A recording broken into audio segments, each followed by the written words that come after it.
Hello, and welcome to Charter Communications' second quarter 2025 investor conference call. We ask that you please hold all questions until the completion of the formal remarks, at which time you will be given instructions for the question and answer session. Also, as a reminder, this conference is being recorded today. If you have any objections, please disconnect at this time. I will now turn the call over to Stefan Anninger. Thanks, operator, and welcome everyone. The presentation that accompanies this call can be found on our website, ir.charter.com. I would like to remind you that there are a number of risk factors and other cautionary statements contained in our SEC filings, and we encourage you to read them carefully. Various remarks that we make on this call concerning expectations, predictions, plans, and prospects constitute forward-looking statements, which are subject to risks and uncertainties that may cause actual results to differ from historical or anticipated results. Any forward-looking statements reflect management's current view only, and Charter undertakes no obligation to revise or update such statements. As a reminder, all growth rates noted on this call and in the presentation are calculated on a year-over-year basis unless otherwise specified. On today's call, we have Chris Winfrey, our President and CEO, and Jessica Fischer, our CFO. With that, let's turn the call over to Chris. Thanks, Stefan. During the second quarter, we remained the fastest growing mobile provider in the United States. We added 500,000 Spectrum Mobile lines in the quarter and 2.1 million lines over the last 12 months for growth of nearly 25%. All because we offer seamless connectivity with the fastest speeds at the best price. In the second quarter, internet customer losses of 117,000 improved from 149,000 last year. Our video customer losses improved fivefold year over year to 80,000, driven by better connects and lower churn. Revenue was up slightly year over year, while second quarter EBITDA grew by 0.5%, and we expect to grow EBITDA for the full year. The operating environment remains competitive. In Q2, we drove higher levels of sales year over year and lower voluntary churn, partly offset by higher levels of non-pay internet churn absent ACP. We have not seen a material change in the competitive landscape, and we remain confident that we'll return to internet customer growth over time through our operating strategy of delivering the best networks and products at the best value for customers, combined with unmatched service. The new pricing and packaging we launched last September continues to produce good results, including a higher number of total products sold at Connect, a gig attach rate that's nearly doubled, more mobile lines per customer connect, and a video sell-in rate that's improved substantially, with lower churn across both our traditional expanded basic packages and our skinny bundles. Our video product continues to improve. In June, we announced the inclusion of Hulu with our traditional packages. Hulu should become available for those customers prior to the launch of ESPN Unlimited. And together with Fox One, our inclusion offer will then be essentially complete. As slide 6 shows, we will offer over $100 a monthly value inside of our seamless entertainment packages at no additional cost to customers. Our streaming app activation process for customers has improved, and we'll be ramping our marketing of seamless entertainment together with our programming partners. This month, we began launching the sale of a la carte programmer streaming applications to customers without traditional video packages, including broadband onlys. In the coming months, we'll also launch our video marketplace. It's a place where customers can discover, activate, migrate, upgrade, and downgrade their streaming inclusion apps. It will also be a starting place for video-centric sales leads and a place to learn about and buy Spectrum TV video packages like TV Select and Stream and a la carte programmer streaming applications. So why have we worked so hard to improve an ecosystem that's been in structural decline for years? The reason is because we recreated the video product into something of much higher quality with unique video packaging, flexibility, and value, together with Xumo, which solves a growing content discovery problem. Our video product can be yet another competitive advantage for our internet and mobile sales, and it drives churn lower. It's the convergence of our connectivity services and video through seamless entertainment. I do want to highlight that our programming deals over the past 2 years, including recent extensions and co-marketing efforts, reflect our programming partners' belief in our customer video proposition. And those relationships are probably in the best place I've seen. Turning to internet, specifically, we offer gig-capable seamless connectivity, wireline and wireless, across 100% of our footprint. We're not standing still. Our wireline network evolution is effectively a very low-cost spectrum acquisition across 58 million passings adding up to 1 gigahertz of additional spectrum when we move to 1.8 gigahertz. We're deploying symmetrical and multi-gig speeds everywhere we operate. In July, we completed the addition of 2x1 gigabit per second service to all of our Step 1 markets, approximately 15% of our footprint. Step 2, including DOCSIS 3.1 distributed access architecture, is now underway to the next 50% of our footprint and will deliver 5x1 gigabit per second service there, as well as fiber on demand capabilities. Step 3, adding DOCSIS 4.0 to the equation, will expand capacity even more, allowing us to offer 10x1 gigabit per second service. We're also in full deployment mode of our hybrid mobile network operator, or HMNO network, deploying CBRS small cells across an additional 23 markets. In mobile, our rapid growth continues, and for the last 5 quarters, the majority of our line net adds have come from unlimited plus lines with higher value in ARPU at a fraction of competitive prices, with faster speeds and better connectivity. We've also been selling more mobile lines per connect with our new packaging and upselling additional lines to existing mobile households. Convergence reduces churn, and higher mobile lines per customer benefits churn further. On convergence and higher line counts, earlier this week, we announced a long-term MVNO relationship with T-Mobile, which enhances our Spectrum Business package of connectivity services and can accelerate Spectrum Mobile growth over time. We look forward to working with T-Mobile. From a financial perspective, mobile EBITDA less mobile CapEx is positive, and for the last couple of quarters, that figure has been positive, even including the impact of customer device financing. Outside of our multi-line phone balance buyout, we don't see a need to subsidize acquisition given our market-leading speed and value. So the mobile business is now becoming a real tailwind to our free cash flow growth, and it'll continue to increase. Turning to customer service, we have a unique opportunity to create a competitive advantage here. The significant investments to improve our customer service were largely made over the past few years, those being technology, including digitization, AI, network intelligence, and direct investments in our US-based employees. Our technology investments have been primarily directed at applications that directly benefit customers in various self-help channels, and machine learning and AI-based frontline service tools to make servicing customers easier and more efficient for our employees. We're currently focused on using machine learning and AI to take full advantage of all of our network and in-home telemetry to identify and address service issues before they ever occur. Our investments in employees themselves are focused primarily on driving employee tenure, which drives better craftsmanship and customer service. It starts with good paying US jobs and benefits, and then we expanded that with career paths, including self-progression, training and education, and enhanced retirement benefits. We recently extended that notion of better service from better craftsmanship and commitment to a unique frontline ownership program geared towards tenure, with the company matched based on tenure and a 3-year investment holding period. In the first election window of our employee stock purchase plan, nearly 15,000, largely frontline employees, opted to directly invest and become owners of our company. Our employees understand the investments we're making, and they believe they own not just their career and retirement here, they increasingly act like owners of the business, and that's good for our customers, the communities we serve, and our shareholders.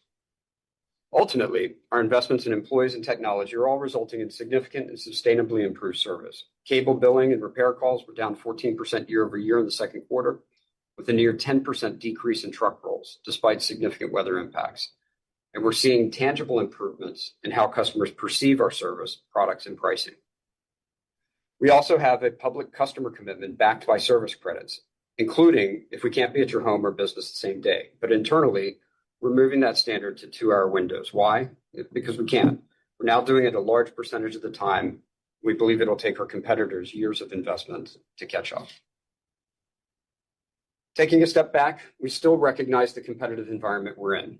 Our operating and capital allocation strategy means we've been making the investments to put us in a position of confidence today.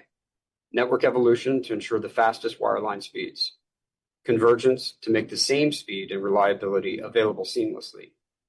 Extending our network to rural footprint, which often becomes suburban density in the future.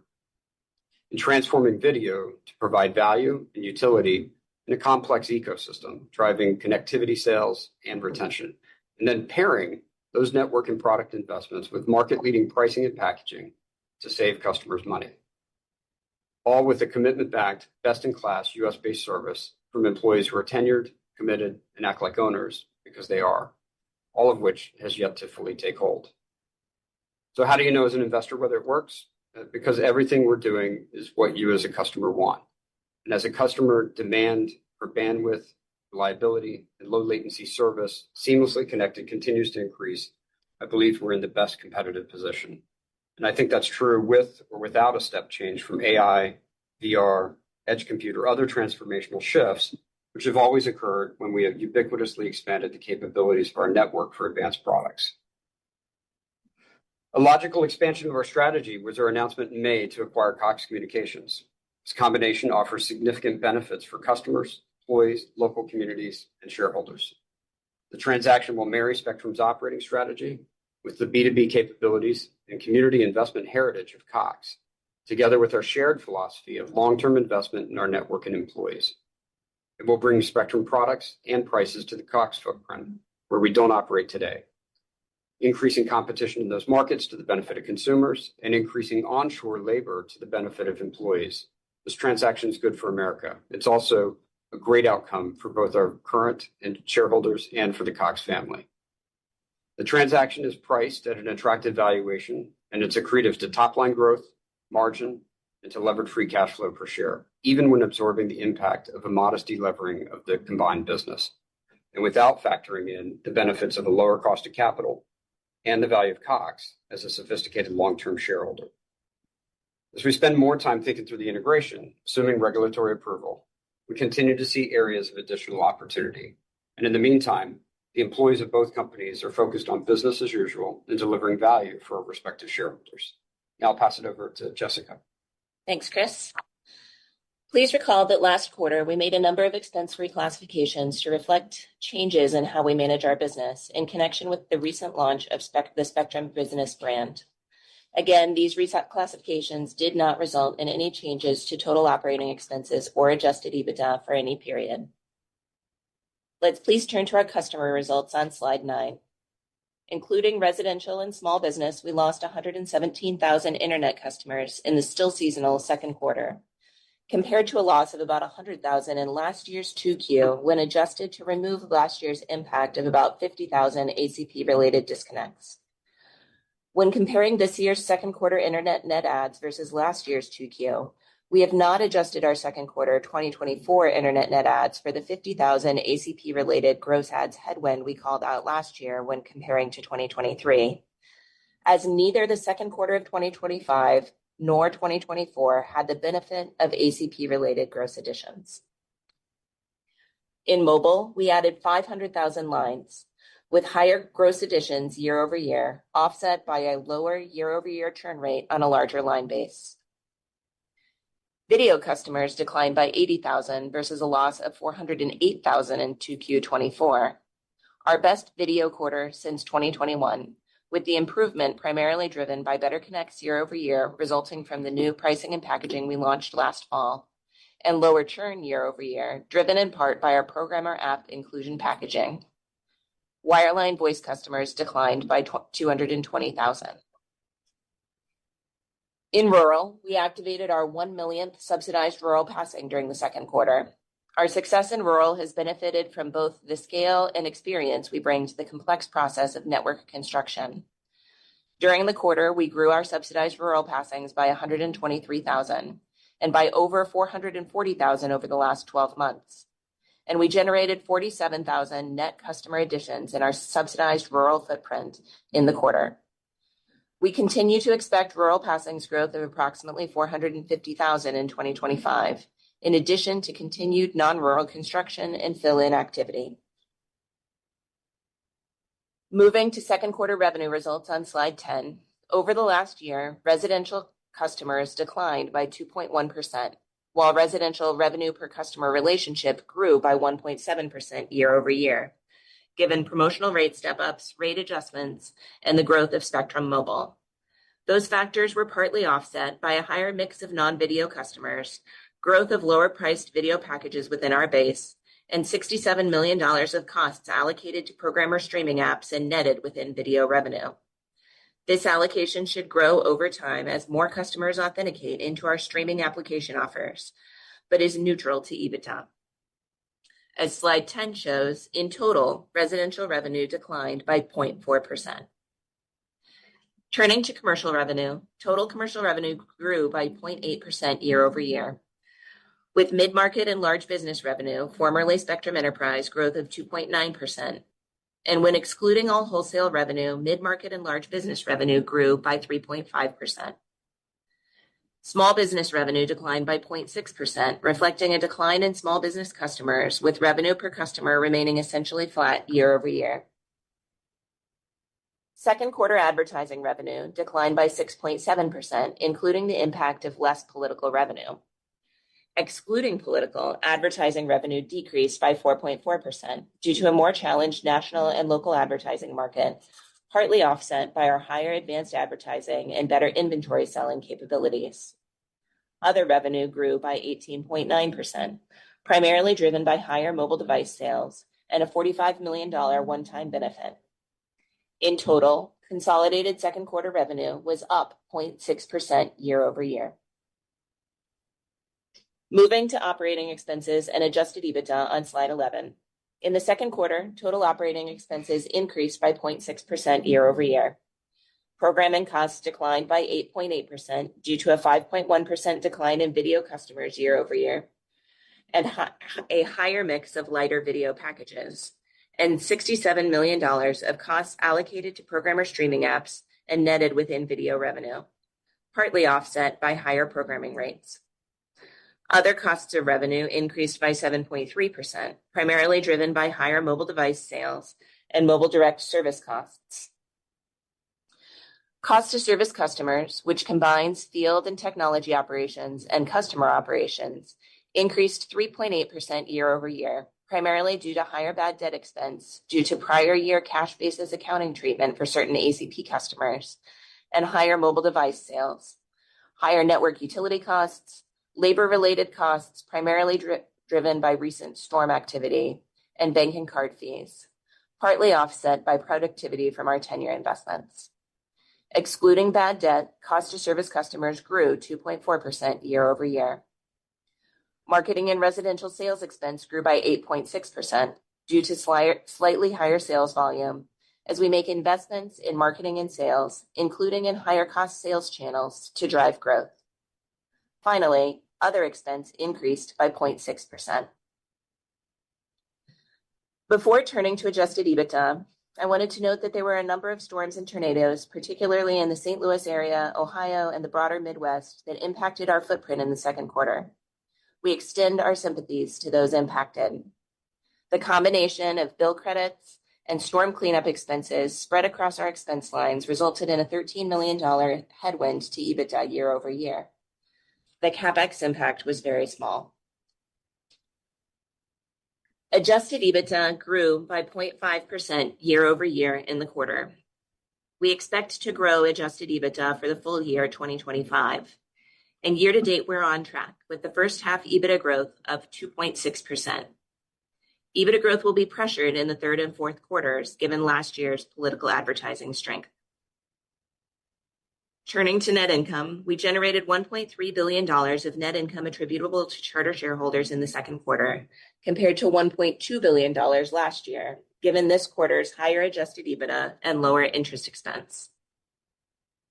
Turning to slide 12, capital expenditures totaled just under $2.9 billion in the second quarter, flat with last year's second quarter, with higher network evolution and CPE spend offset by lower line extension spend.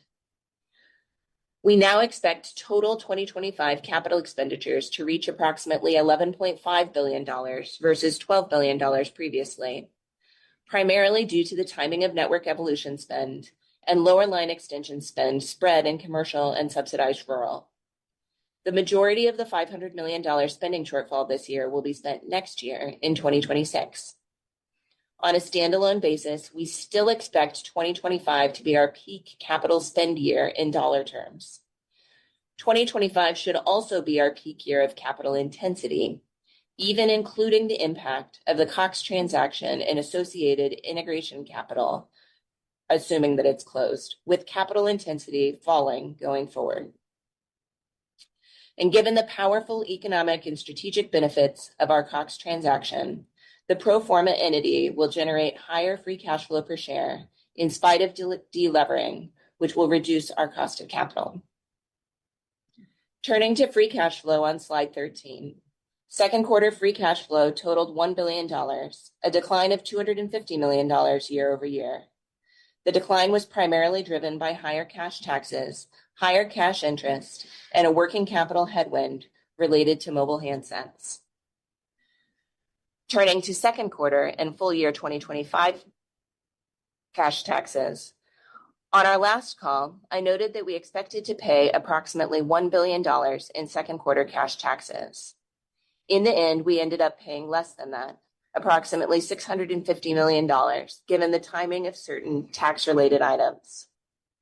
Looking forward, new federal tax legislation passed by Congress and signed into law in July has improved our cash tax outlook for the full year.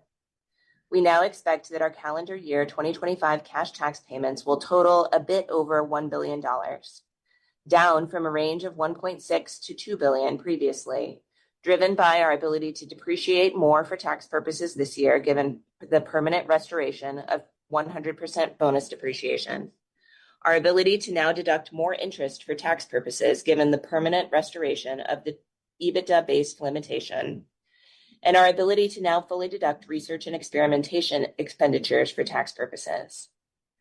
The new tax legislation will ultimately save us several $billion in cash taxes over the next 5 years, helping to finance our capital expenditures and investments and supporting our free cash flow for at least the next 5 years, while creating higher free cash flow per share, essentially permanently. We appreciate the efforts of President Trump and Congress to restore these key business tax provisions, which will provide capital-intensive companies like ours the visibility to continue pursuing our long-term investments, including the significant investments we will make in the Cox network, driving benefits for customers and employees, and improving our competitiveness. We finished the second quarter with $94.3 billion in debt principal. Our weighted average cost of debt remains at an attractive 5.2%, and our current run rate annualized cash interest is $4.9 billion. During the quarter, we repurchased 4.5 million Charter shares and Charter Holdings common units, totaling $1.7 billion at an average price of $375 per share. As of the end of the second quarter, our ratio of net debt to last 12-month adjusted EBITDA increased sequentially to 4.1 times and stood at 4.18 times pro forma for the pending Liberty Broadband transaction. As I mentioned on our Cox transaction investor call on May 16th, during the pendency of the Cox deal, we plan to be at or slightly under 4.25 times leverage, pro forma for the Liberty transaction. Post-close, however, we will move to our long-term target leverage to 3.5 to 4.0 times, and we would expect to delever to the middle of that range within 2 to 3 years following close. I will leave you with a few things. Our share of converged connectivity revenue within our footprint is still low, less than 30%. And with better products and pricing, we have a long runway for organic customer, top line, EBITDA, and free cash flow growth for many years to come. We've made and are making the investments required to accelerate the growth of the business going forward, including network evolution, new pricing and packaging, innovations in seamless connectivity and entertainment, mobile, service investments in AI, and employee tenure. Our free cash flow is about to surge. We are now in the midst of our peak capital intensity period, and moving beyond that peak on its own sets us up for rapid free cash flow and free cash flow per share growth over the next several years as capital intensity declines meaningfully. And finally, we plan to add with all of that, our combination with Cox, which provides meaningful share price and free cash flow accretion to our shareholders. With that, I'll turn it over to the operator for Q&A. Thank you. At this time, if you would like to ask a question, please click on the raise hand button, which can be found on the black bar at the bottom of your screen. When it is your turn, you will receive a message on your screen from the host asking you to talk, and then you will hear your name called. Please accept, unmute your audio, and ask your question. As a reminder, we are allowing analysts one question today. We will wait one moment to allow the queue to form. Our first question will come from Craig Moffett with MoffettNathanson. Your line is now open. Hi, thank you. I'm going to let others focus on the obligatory broadband questions and ask you about the T-Mobile deal that you announced for business and the new MVNO. Can you just talk about that deal a little bit? I guess it's reasonable from our side to presume that part of the appeal was lower prices relative to the existing Verizon deal, but can we read anything into your targeting small businesses with T-Mobile about a potentially larger relationship, and what should we conclude that the deal means for the relationship with Verizon? Sure. I'll give the upfront caveat. Clearly, we have a good legal agreement with both of those parties, with T-Mobile and Verizon, and Verizon has been a great partner to us, and I think we've been the same. So we're going to continue to do that. We've just entered into, I think, a very strategic relationship with T-Mobile, and so we intend to be good partners with them as well. We're really excited about the deal that we announced with T-Mobile, and we're looking forward to getting to market in the small, medium, and for us, large business space with the ability to enter into a market selling many more lines than we've been able to sell. The ability to combine those mobile products together with already our market and price leading wireline services that we have in small, medium, and large businesses, I think is attractive the same way it is for residential. And we've been somewhat limited in terms of our ability to go to market in the business space. And so this opens the door for us to go do that. I'm not going to comment on pricing for the reasons I said at the outset, other than to say we're happy with the partnership that we have, both with T-Mobile now in the business segment as well as with Verizon. But I also think it's always good to have strategic relationships, but to have multiple strategic relationships. And we feel that this is helpful to the future of the business overall. In terms of impact to Verizon, it's not a space that we were heavily driving today. If you take a look at our really small business segment, where you can see our mobile lines that we publish, there is some business that exists there with Verizon. It's been relatively limited for the reasons that I just mentioned. That business on the increment will be moving towards T-Mobile and hopefully expanding at a more rapid rate. But the residential business that we have with Verizon is there, and it's a great relationship. It's worked obviously very, very well. I think it's strategic for them. It's strategic for us. They've said as much. And we look forward to being a great partner to both of those companies. And if I can just ask one quick follow-up question on that topic. I assume it's reasonable to assume that deal contemplates the addition of Cox under the same relationship? I'm not going to get into the agreement, but we signed it after the announcement of Cox, so you should assume that we're thinking about a lot of things for the future. Got it. Thank you. Yep. Thanks, Greg. Layla, we'll take our next question, please. Our next question will come from John Hodulik with UBS. Please go ahead. Great. Two quick ones if I can. First for Jessica, thanks for the numbers on the tax reform. Do you have a number for 26? And maybe more detail on the sort of the use of the cash tax savings. And then, as Craig suggested, switching to broadband. Chris, you gave some sort of high level sort of detail on sort of gross ads, non-pay churn, and voluntary churn. And it seems like the non-pay churn might have been one of the drivers of the sort of core ad declines. Is there any way you could give a little bit more color on that? It sounds like you're having some success getting new customers in, but that non-pay churn, maybe stemming from ACP, stepped up a bit. So any color on sort of that dynamic would be great. Thanks. Yeah, so I'll start on the tax question. As I said in the change to the guidance this year, we did come down pretty dramatically in our expectations for 2025. cash taxes. We expect several $billion in the next 5 years. And if you look at what piece of that is in 2026, I think it's reasonable to assume that there's savings that's similar to or slightly larger than what we saw in this year. I think the big story is around sort of what it does to overall free cash flow. And in our modeling, the new rules can drive $10 or so of free cash flow per year for each of the next 6 years. So I think the impact is pretty dramatic. $10 free cash flow per share. Yeah, sorry. Yeah. Yep. I said free cash flow. I didn't say for sure. Sorry, there you go.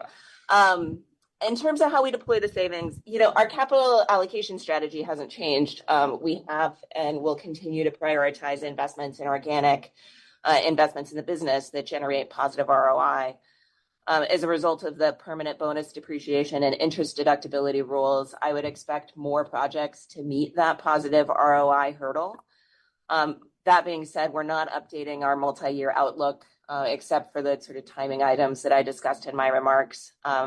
We already invest a significant amount in our network. We planned to invest in our network in rural builds. And in our proxy disclosures, we did the same for Cox, assuming that the transaction closes. And ultimately, our expectations around making those investments included expectations that we would continue to get favorable rules, and we're happy to see that has played out. That's played out well. Just to tag on that, we had going into the Cox transaction, we had a good sense, and maybe it was hope, maybe it was a well-placed bet that the tax rules would be extended in a way that was helpful towards infrastructure investors. And that enabled us to be as committed as we are to making the investments in the Cox network that you've seen when we published the proxy statement. So it was factored in there. And so there will be an uptick in investment that's directly tied to that. And it's reflected really in the Cox transaction. John, on the non-pay commentary, when you're in an environment where, you're on the cusp of slight, losses or slight adds, small movements in any category, whether it's sales, voluntary churn, or non-pay, can have an outsized impact on net adds. So the non-pay, just taking a step back, is still at relatively low historic levels. However, it's stepped up year over year. And the reason that non-pay has stepped up year over year is because twofold. One is you have former ACP customers who are economically challenged and have a higher non-pay rate systemically without the benefit of the subsidy from a year-over-year standpoint. But in addition to that, from a year-over-year standpoint, you have newly acquired customers who would have qualified for the ACP who don't have ACP today, and therefore those newly acquired customers have a higher non-pay rate than they would otherwise. But just take a step back to be clear. Non-pay is up year over year. It's not dramatic, and it's not at a level that exceeds where we were certainly pre-pandemic. But it's enough that on the cusp of net gain versus net loss, that it has some impact that's offsetting the benefit that we have from higher sales and lower voluntary churn. Got it. Thank you both. Yep. Thanks, John. Layla, we'll take our next question, please. Our next question will come from Jessica Reif-Ehrlich with Bank of America. Please go ahead.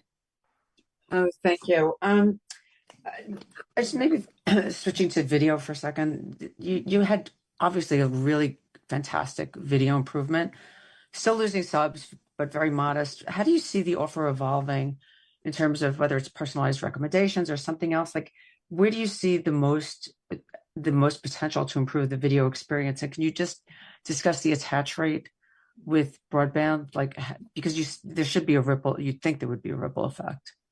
Yes. There's a ton in what you just asked. I think the video strategy that we're deploying is designed to do a few things. One is to meet customers wherever they want to go and wherever the market wants to go with the video product. So when you think about the packages that we offer, clearly the most beneficial to us and to programmers, and we think to consumers, is to have the full-fledged expanded video product because it has the most content in there, the best value, and include with that now over $100 worth of programmer apps, including Max, Disney Plus, Hulu, Peacock, Paramount Plus, ViX, I'm leaving out everybody, everybody else, ESPN, but the whole thing, you take a look at that slide, all that value is included. That's going to be the stickiest product. It's going to be the best for customers and for programmers, us, and it's going to be the best for our broadband churn as well. Having said that, in moments of time where a customer can't afford that full package, we have some skinnier bundles that allow for general entertainment packages, which we can then add on the programmer apps from time to time, sell through the programmer apps directly at retail through our video store to those consumers. And then finally, to the extent you have broadband customers who are looking to purchase a la carte programming apps, which they do today, and do it in a single place, that we'll have the ability to provide that utility and that value to customers. So wherever the market goes, wherever the product goes, we're in a position to provide that package and utility to the customers, really for the benefit of consumers, but also to the benefit of programmers as well. And obviously for us, having a high quality video product that matches the customer's need enhances the value of our connectivity relationship, being internet and mobile. If you then add Xumo into the equation, so the first piece that I just talked about was solving the value equation for customers. And the second piece is solving utility with Xumo. Xumo has the ability to integrate live TV together with all of these apps, which are included in increasingly more simplified authentication for customers to have in a single spot. So you have unified search and discovery across live, SVOD, as well as programmer apps, in a way that's pretty unique in the marketplace, and with a voice remote that works, I think, better than any other voice remote that's out in the marketplace. Credit to Comcast, who is our partner in Xumo, 50/50 partner with Xumo, who really developed that technology. I think Xumo is a powerful tool to solve that utility, and even more so when you combine it with the value. You asked about the attach rate. When we started to include in our new pricing and packaging in September a more focused effort in including video in the package together with mobile as a way to lower your internet pricing today at $30 for 500 megabit per second, $40 for a gig internet when you bundle with either video or internet. The uptake in video attach rate was significant. It's because we focused on it. In fact, at the time, it really wasn't because of what we had done with the product. In fact, we haven't really started to put the full marketing engine between this, what we call seamless entertainment, the combination of your live video service plus all these apps. The digital store, the video store isn't even launched yet. And we don't yet have the full backing, which we will, of our programming partners and all of their marketing capabilities behind. So I think the video space for us can continue to improve and improve significantly. And what I said in my prepared remarks was meant to make sure people don't think that we're thinking about this the wrong way. Our driver for having a high quality video product is to be able to sell and retain more internet and mobile relationships. And that's the big driver for us. And we said 2 years ago that we wanted to get an environment either where we were going to not have video and focus on broadband, or have video and have it as a competitive tool and asset towards our broadband and mobile relationships. And, it's taking some time, but it's going well. And I think it's going to continue to get better for the benefit of not just video, but for the benefit of broadband and mobile relationships. Thank you. Yep. Thanks, Jessica. Layla, we'll take our next question, please. Our next question will come from Peter Supino with Wolfe Research. Your line is now open. Hi, good morning. A question on taxes. You mentioned in your prepared remarks the $10 share benefit per year that might add up to, quote, several billion over 5 years. But just multiplying 10 by your share count and then 5 years, I get maybe twice as much as what I think several billion indicates. So I wondered if you could bridge that for us, and if you have any time to talk about your top of funnel customer acquisition results, how you feel about the results right now, and what you might need to see to change the strategy. Thank you. So, Peter, I think that the amount of additional free cash flow that I stated is appropriate. What matters is what you believe about share count over that period of time, and how share count might change. You want to talk about the funnel? Yeah. So if I'm gonna talk about funnel, I really need to go talk about the overall market color, kind of reframe, or restate a little bit of what I said in the prepared remarks. When you think about the top of the funnel, mobile actually very good. Video, as I just talked about, significant improvement. So everything I'm about to say really focus on market color and funnel as it relates to internet. Just so that we set the stage, the volume, as I talked about, sales are actually up, percentage-wise year over year, and in units.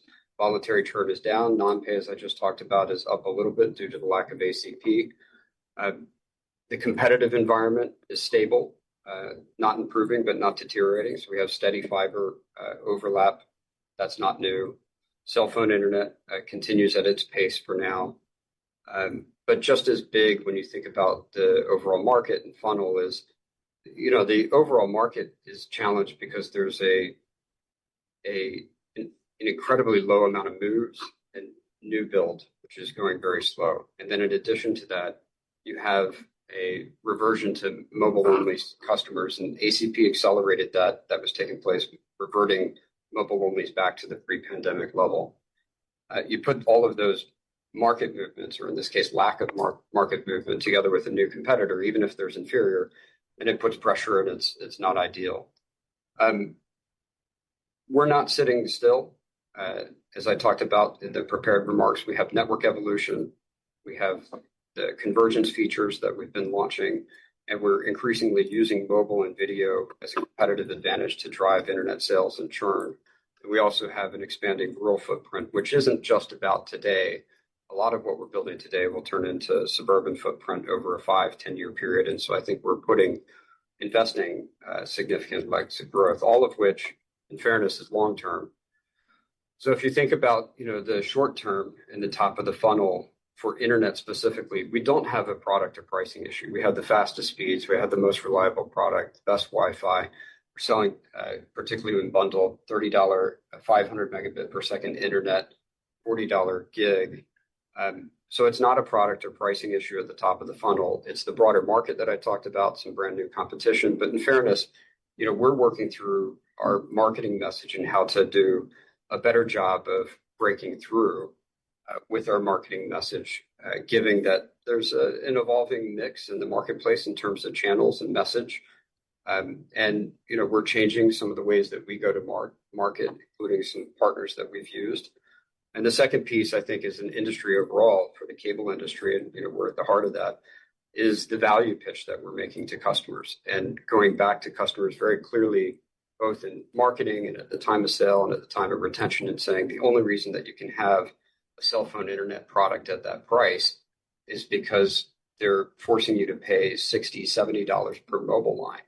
And when you think about what is on your bill with T-Mobile or Verizon 5G home internet, the reality is it's dramatically more expensive than what you would pay to Spectrum for an internet and mobile product. I just said that in 30 seconds, but how do you convert that into an advertising message, and how do you convert that into a sales pitch? I've said it before, and I've said it internally as well. I think those are areas that we need to continue to do a better job. The good news is, if you step back, what I said holds true. We have the best network, we have the best product, we have the best pricing. We're doing things long term to even expand that competitive advantage. But clearly, there's a sense of urgency that exists inside the company, and we're driving. And as an investor, I said it in the prepared remarks, but I would say it again: is I ask everyone to sit back and say, okay, as a customer, what do you want?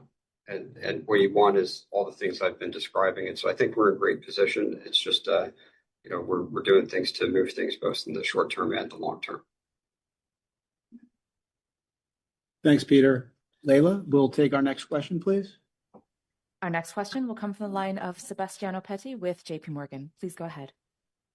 Hi, thank you for taking the question. Just quickly on EBITDA. So you reiterated expectations to grow EBITDA within 2025. Quick, just housekeeping question. So Jessica, the $45 million one-timer on other revenue. What's the flow through to the bottom line there? And just trying to see if, EBITDA would have grown in the second quarter excluding that. And then in the past, you've talked about cost to serve benefits, having legs, and that's one of the material drivers, that plus mobile, for the EBITDA growth through the year.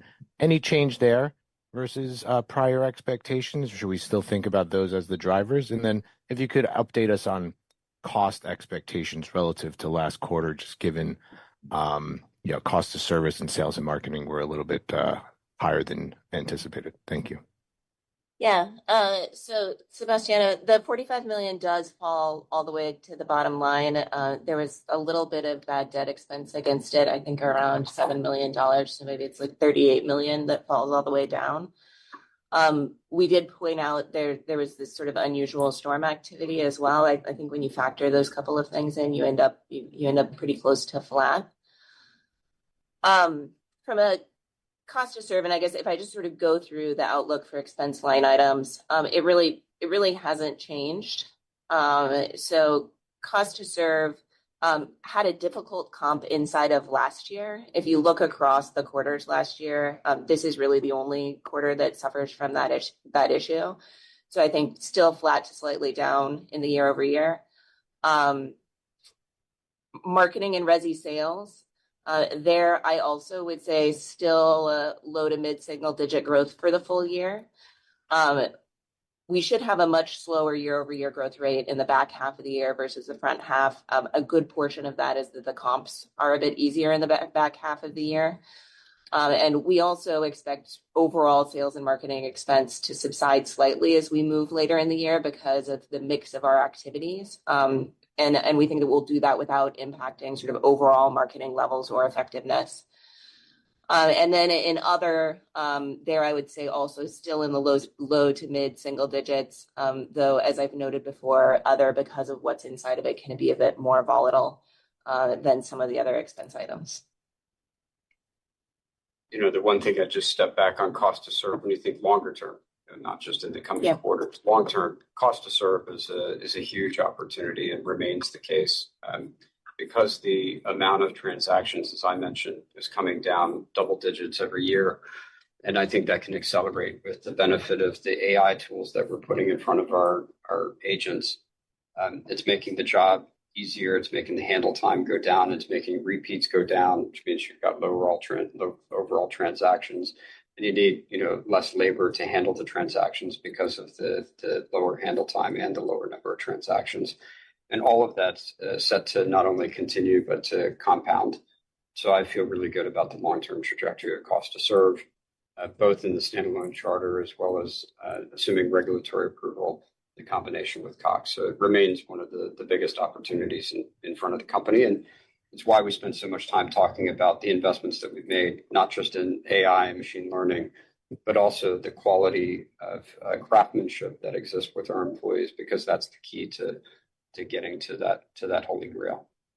And the eventual impact, obviously, in the end, isn't really just about cost. It's really about having better retention and having a better net promoter score and customer satisfaction in the marketplace, which drives sales as well. So it all comes together as a virtuous circle that you can have better revenue and lower cost as a result of making the right investments today. And that's what we've been doing for years. Thank you both. Thanks, Sebastiano. Layla, we'll take our next question, please. Our next question will come from Brian Kraft with Deutsche Bank. Please go ahead. Hi, thank you. I just wanted to follow up on the video topic. I was wondering if what you're seeing underlying the improvement is fewer bundled subs dropping video, or more new customers taking it, or more existing customers adding it. Is there any color you could provide on what specifically is driving the improvement in subscriber trends? And then just related to that, are you starting to see any favorable change in that mix shift toward the lower end and toward the full video packages as a result of the new product construct that you've launched? Thanks. Yeah. I think the answer to your first question is yes. We're seeing higher sales. We're seeing lower churn and better upgrades. So, video sales at new internet acquisition as well as video upgrades to existing internet. And so it's all of the above.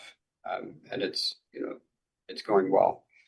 And I expect that to continue to improve here. In terms of shift, we're at the point where not only are we going to start marketing the benefits of seamless entertainment more broadly, together with the pending launch of our video store, but as part of that has the ability to increasingly upgrade customers who are inside of the skinnier bundles into a more fulsome package. To think about different ways to do that, of course, traditional email or text or even direct mail. But in addition to that, if you take a look on our guide today, what you'll notice in the Spectrum TV app guide and our guides generally is an ability to upgrade into different packages by using title and guide and using the programmer apps as an insertion of the title in the guide to drive that. Now that can be for existing full expanded basic customers who haven't activated yet and have the ability to activate, and we'll use that for activation activity, but also for customers who are in a skinny package and have the ability to upgrade. A good example of that would be the inclusion of Peacock now that they're going to have 50 exclusive games, and having the Peacock title and guide inside of there. Somebody goes and takes a look at the traditional channels that have historically covered the NBA and have a Peacock title and guide that allows them to either activate their Peacock subscription, which is included for expanded video, or to upgrade into the full expanded package from a skinny package. So that's just one tiny example. You could think about how we'd use Max for sure already, Disney Plus already in those genre areas, as well as Hulu. I'm giving one example by using title and guide. When you think about the video store and what it can do, and what we can do in My Spectrum app and .net and .com platforms that we have, I think we can start to get the customer to where they're going to find the most value according to what they can afford. And again, none of that's because we're outright just trying to save video. It's really because we're trying to drive better broadband and mobile performance. And we think it's a competitive advantage that we have if we do it right. Thank you. Yep.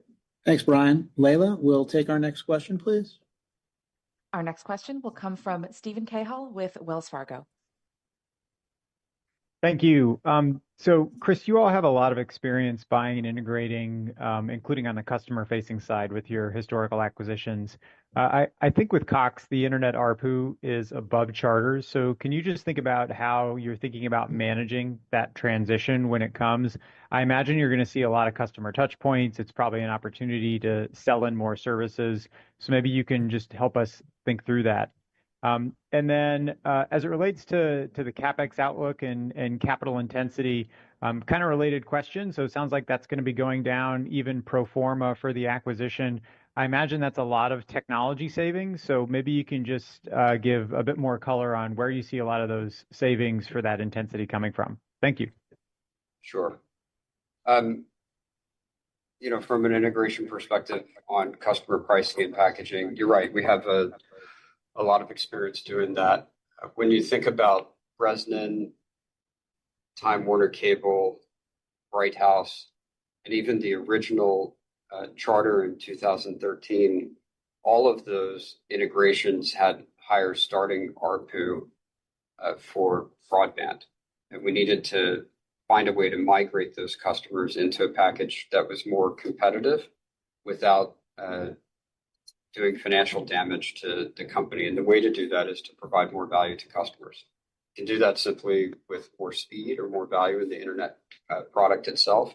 But you can also do that with packaging and bundling for customers, new customers, so that when you're selling, you have a higher ARPU per relationship than you would have otherwise, even though you have a lower internet pricing. And for existing customers, is usually the second stage where you start to offer them proactively, only to the extent that they want it, the ability to have better pricing on a single product when they add additional products in. The way that we've done that historically really was through just video and wireline phone. Today, I think we have an even more powerful tool to do that when you think about mobile. And if you reflect on everything that we've been talking about on this call around the video product and what we can do with that, and the mobile product and have saving a customer hundreds or even thousands of dollars a year when they add, just a couple mobile lines.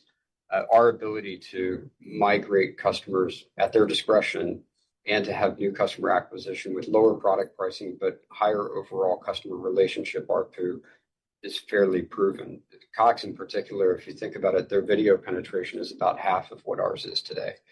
And their mobile penetration today, because they started later, is coming from almost nowhere by definition. And so we have all the tools available, I think, to do that. And you combine that with, these networks have been very well invested. It's had, very good service. So it's actually a better position we're coming from in Cox relative to what we had in Time Warner Cable, for example, probably more akin to Bright House, frankly, where we had a lot of success growing that very quickly as a result of putting better product pricing and packaging on the back of very well invested network with great employees and from a service perspective. The CapEx trajectory, the type of network activity that we do, given our scale, I believe can occur at a lower cost per passing. And probably more important to that is the technology platforms that we're deploying. You deploy it once instead of twice when you combine together, all of which means that you have the ability to reduce the amount of capital expenditure on some of the fixed platforms and reinvest the transaction synergies from a CapEx perspective back into additional network capabilities through the eventual high split upgrade that would take place on Cox later down the road. They're all fairly traditional. And clearly, there's procurement synergies there too, given our scale, and procurement synergies that don't just apply to the Cox assets, but is getting marginally bigger for Charter. Not huge, but marginally bigger for Charter. Not factored probably into that is could we do even better, as the combined company. We'll see, but that's not an explicit goal. Yeah, and I think the thing to sort of layer on top of that is you do have the natural benefit. I mean, Charter's standalone capital intensity, we had an expectation that it was going to decline dramatically over the next 4 years already, and that standalone expectation isn't diminished in any way by taking on the Cox assets. When you take on the Cox assets, you have more revenue, but actually we have space to do what we need to from a transition capital perspective inside of still having a really nice decline in capital intensity over time. It's probably good an opportunity to highlight. I know there's been some questions or speculation. The Charter CapEx outlook, other than some timing between years that could push from one year to the other, investors can depend on what we've provided for the Charter CapEx. When we don't typically do that, the fact that we did meant we understood the importance, and you can take that one literally to the bank. You should also feel very comfortable with the outlook that was in the proxy statement for combined CapEx of the combined company. I feel pretty comfortable with the envelope that exists inside there as well. And so, the free cash flow generation that Jessica has spoken about at this point, we feel like it's pretty much math, and atypical for us. We wanted to make sure that it was provided out there and that people could depend on it. Thanks, Stephen. Layla, we'll take our last question, please. Your last question will come from Jim Schneider with Goldman Sachs. Good morning. Thanks for taking my question. I was wondering, in light of some of the increased fiber investments you've seen from some of your competitors in the market, whether you're thinking any differently about your multi-year CapEx outlook, either in terms of the overall envelope or in terms of the composition, and specifically maybe talk to the prospects for increased rural build investments, and maybe using that as a source for the cash tax savings. Thank you. The answer to your question, the first one is no. Through our network upgrade, we have the ability to do fiber on demand to the extent that a customer needed 25 gig symmetrical speeds, which is pretty far out there at this point. So we have that capability with fiber on demand. So there's no need to update in any way or change the CapEx outlook, as I just mentioned. For increased rural investment, there'll be some BEAD that comes in as an overlay, and we're looking through that currently. We expect to participate, but because of how much rural we've already built today, the opportunities at the edge of our network is a lot lower than it once was. primarily because of what we ourselves have done, but as well as others through RDOF and ARPA. So the size of the opportunity of tangential network build, is lower than it was just a couple of years ago. Thanks very much, everybody. That concludes our call. Thank you very much. Thank you for joining. This concludes today's call. You may now disconnect.